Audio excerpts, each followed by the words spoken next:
Today we are breaking down Chelsea's performance at the FIFA Club World Cup 2025, using their match against Espérance Tunis as an example.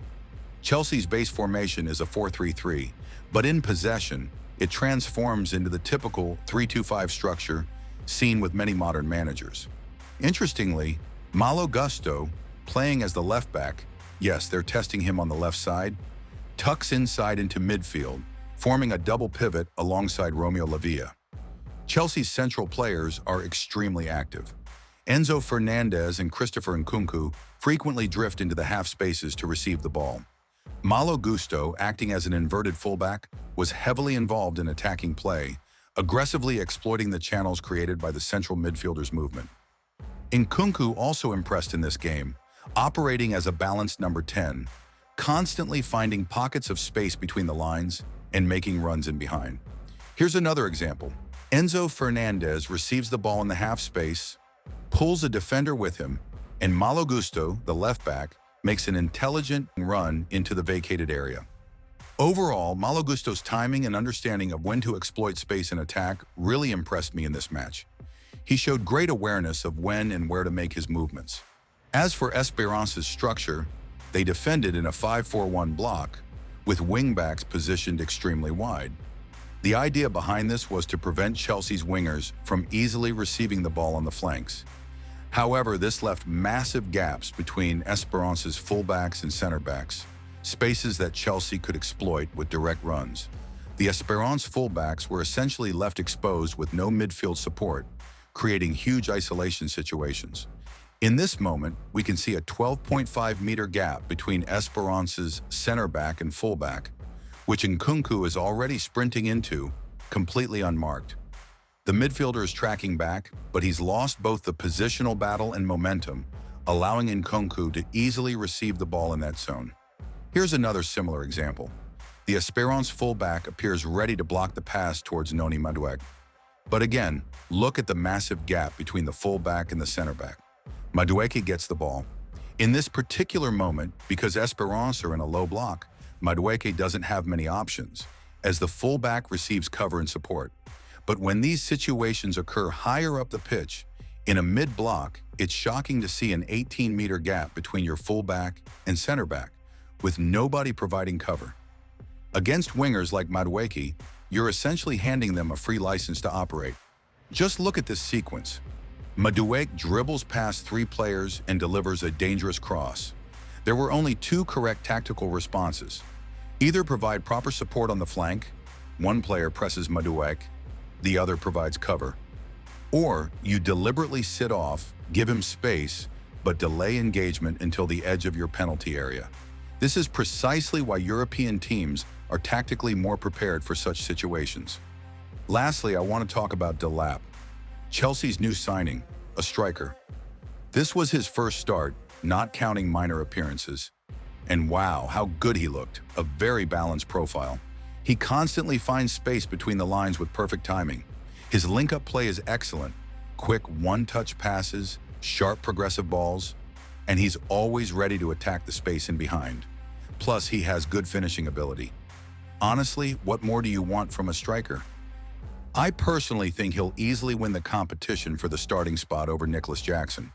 But let me know your thoughts in the comments. Who do you think should be Chelsea's #1 striker this season? Delap or Nicholas Jackson? Look at his technical quality and first touch here. He even wins a foul in this situation. Speaking of Espérance's defensive structure, as I mentioned earlier, it's complete chaos. Look at this throw-in, a dead ball situation. Static, controlled, and yet no one is marking Madueke. How is that even possible?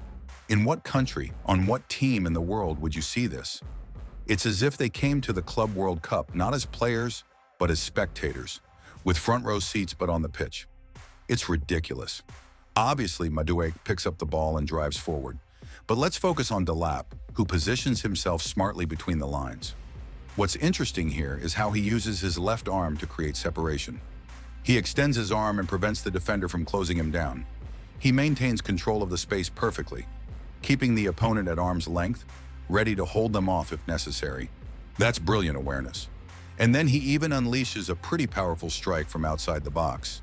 Back to Espérance's defense, it's basically a masterclass in how not to defend. Here's another example. Chelsea building from the back. Look at the Espérance player, the one supposedly marking Gusto in this phase. He's following Gusto, but no one is applying pressure on the ball. Nobody is pressing Chelsea high up the pitch. There's literally zero pressure on the player with the ball. The closest Espérance player to the ball suddenly decides to follow Gusto into midfield. I honestly don't understand that decision, but okay, no pressure on the ball, do whatever you want.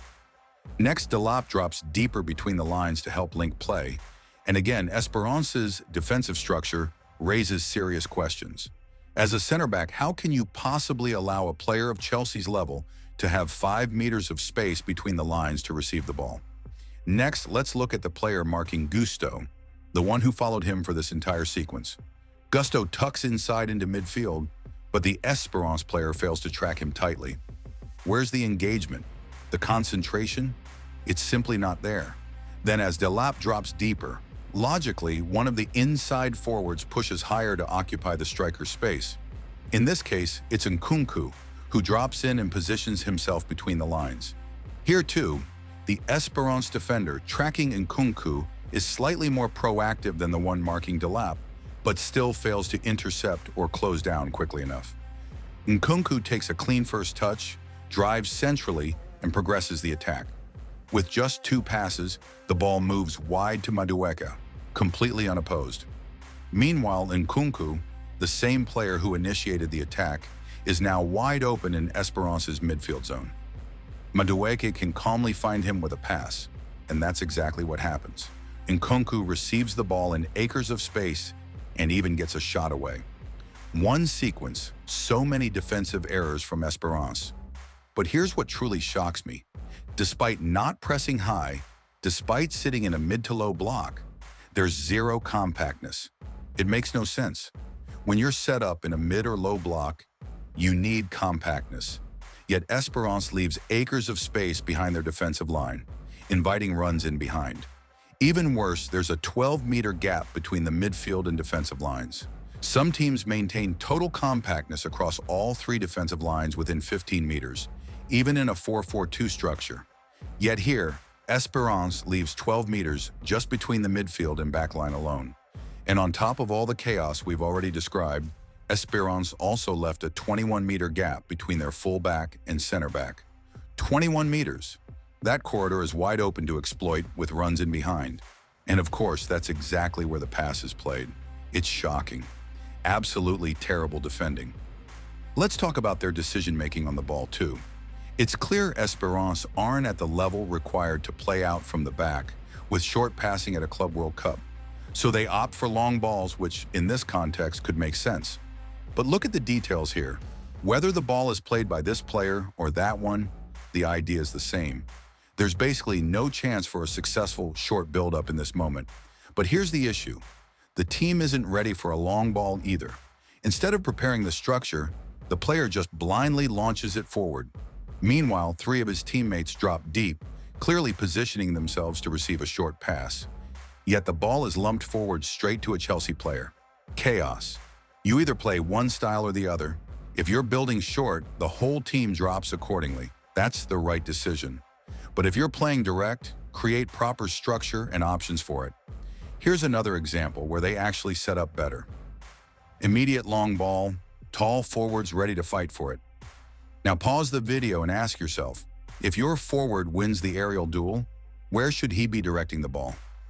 Correct. There are 2 Espérance players perfectly positioned for the second ball, ready to collect it. But what does the striker do? He flicks the ball forward into a dead zone with no real opportunity to attack in behind. Let me break this down, even if his flick had been precise. Landing at winger number 21 for Espérance. What happens next? He drives forward, but it's still a 3 versus 2 situation in Chelsea's favor, with defensive cover on the flank. And realistically, the winger's technical level likely isn't good enough to create much from that. That's why he needed to flick the ball backwards. 2 teammates facing the opponent's goal, in acres of space, or ready to launch a proper attack. 2 completely free players with loads of space. That's how European teams build better. It's simply understanding football principles. Next example, Espérance trying to attack positionally, losing the ball. Look at the center back's positioning. Does this look right to you? Is this how you'd position yourself? Now Chelsea intercept the ball. Still feel good about that positioning? For me, that's a clear sign of insecurity. The defender leaves too much space, as if needing a safety buffer. But by doing that, you gift your opponent total control to dictate the play. When you have an opponent near you, close the gap. Defend tighter. It makes everything easier. Controlling runs, applying physical contact, pressing upon first touch. Instead, you allow space and time. Classic example of neglecting rest defense. Rest defense means thinking defensively, even while attacking, staying ready for the turnover. Here, there's around 10 meters of space between players. Get tighter. That's my advice. Next, more poor decision-making in possession. Final minutes of the match, you're 2-0 down. Your midfielder drives forward with the ball. So why is Espérance's right-back positioned where he is? Why does your central midfielder have to play a backwards pass from that area? There's absolutely no logic, no valid tactical explanation for the right-back's positioning. He should be higher up the flank, occupying space, ready for a cross. With proper positioning, you're immediately creating a crossing opportunity. These are basic principles, and they still lose the ball. Nkunku starts the counter, releases the ball wide. Look at the Espérance player responsible for protecting the midfield zone. What does he do? He blindly chases the ball carrier. Meanwhile, the defensive midfield zone is completely exposed, wide open. Compact the shape, protect the central lanes, at least attempt to block the passing angles. But no, the holding midfield area is empty. Chelsea exploited, and that's where the third goal comes from. And of course, the goalkeeper's role. That goal was entirely on him.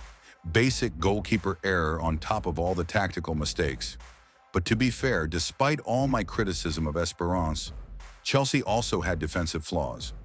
First of all, right back struggled massively, especially defending runs in behind.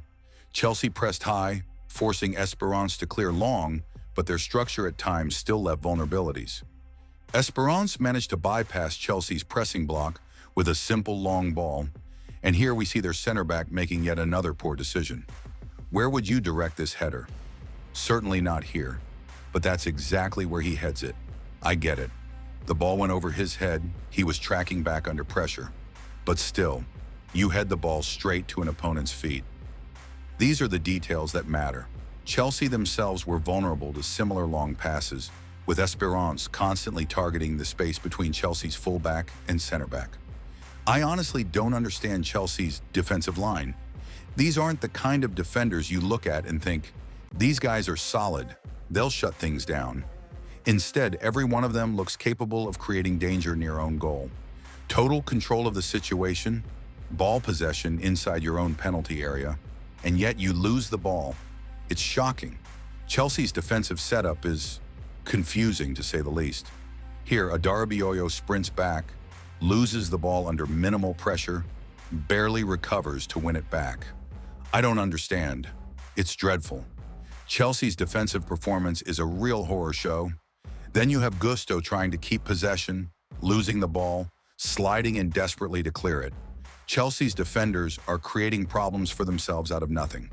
Their backline is a massive issue that clearly needs addressing, possibly with new signings. Personally, these defenders don't inspire confidence at all.